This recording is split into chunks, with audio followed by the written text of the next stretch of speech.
Assalamu alaikum, and welcome to She Is Me, Rabata's educational fundraiser of 2016.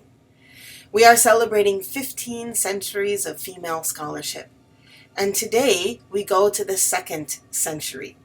In the 2nd century, we meet Nafisa al Tahira, the great scholar of Egypt, originally from Medina, originally the descendant of the Prophet sallallahu alaihi wasallam.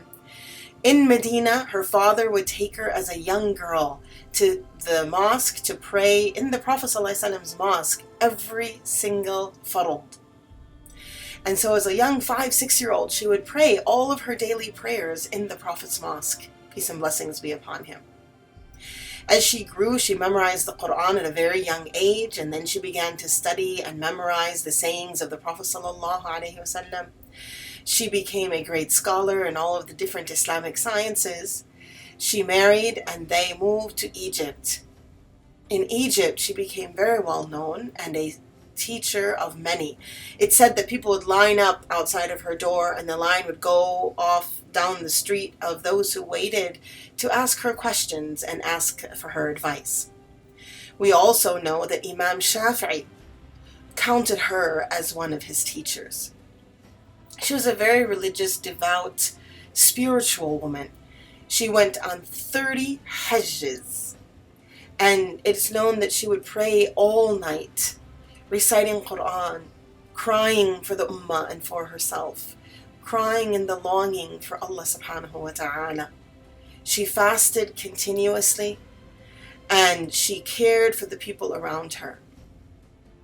We have a story where she was asked to care for one young child who was challenged physically. She was not able to walk.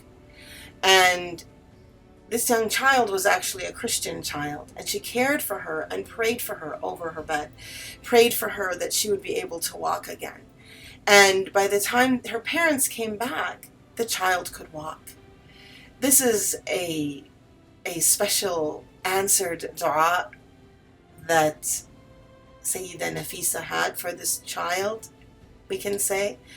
And her parents were so taken by this answered dua that the whole family entered into Islam.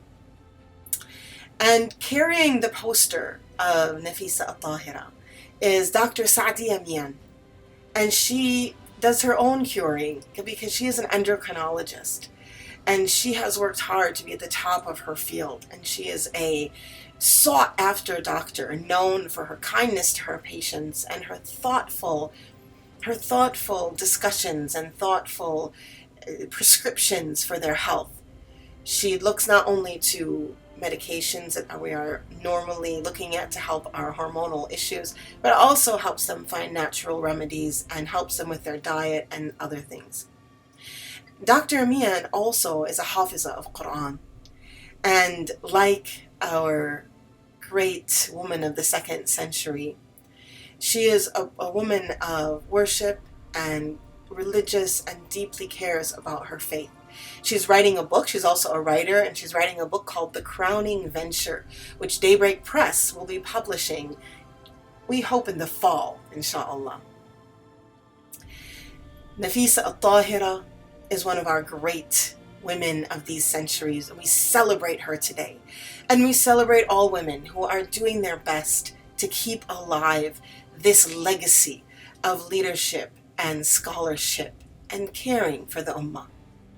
You can learn more about both of these wonderful women and more about the programs at Rabata that we put forth in order to help women around the world become the next legacy, to leave a legacy for the next generation at support.rabata, Rabata.org, support.rabata.org. Assalamu alaikum.